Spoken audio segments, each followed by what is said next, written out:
one thing you can do physiology more today is day 4 of simulate running and winter hydration. So as for winter hydration, now obviously as I mentioned yesterday, your electrolytes are very important. So some of you may be wondering, okay, so other than maybe fluids, how else am I going to get my electrolytes? Well, food of course, okay? So as far as so obviously sodium, there's anything pretty much that comes in a package or a box or whatnot, unless it's things like dried beans and dried white or brown rice.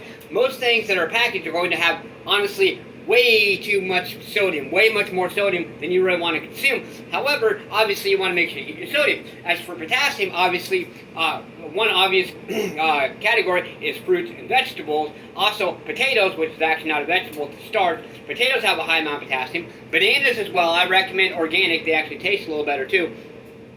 And then now there's so many different options out there. Now what about calcium? Other than obviously milk, I don't encourage adults to drink dairy milk because really, as humans, dairy milk we do not require after adolescent stages, after basically pretty much once we get into our late teens, we really don't require or shouldn't be consuming much, or if at all any, dairy products, at least from cow's milk, because number one, we only absorb a certain percentage of that calcium. I'm not going to really throw an exact number out there, but it's approximately 18% of the calcium is all we're going to absorb from cow's milk as adults. Okay, so I strongly recommend almond milk. There's different kinds. There's sweetened, unsweetened, there's chocolate, there's vanilla, whatever it may be. Okay, now what about magnesium? Nuts, nut butters, things like almonds, almond butter, peanuts, peanut butter, Brazil nuts, other types of, nuts out there are going to give you a good source of magnesium. There are so many sources out there. Please do your own research, but remember, what we eat is also very important as well. And remember, anytime you increase your sodium,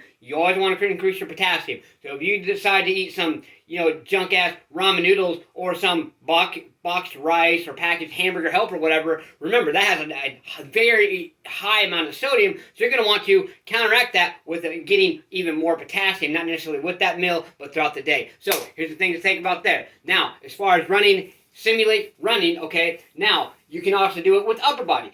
You probably heard me talk about, okay, rowing. Rowing is actually a form of cardiovascular exercise. I've also talked about punches. So punches is one really good way to do that. You can even do things like, 1, 2, 3, and then a side kick, or you can even do bodyweight squats, boom, into punches, boom, boom, boom. You can even do jumping jacks, into maybe push-ups.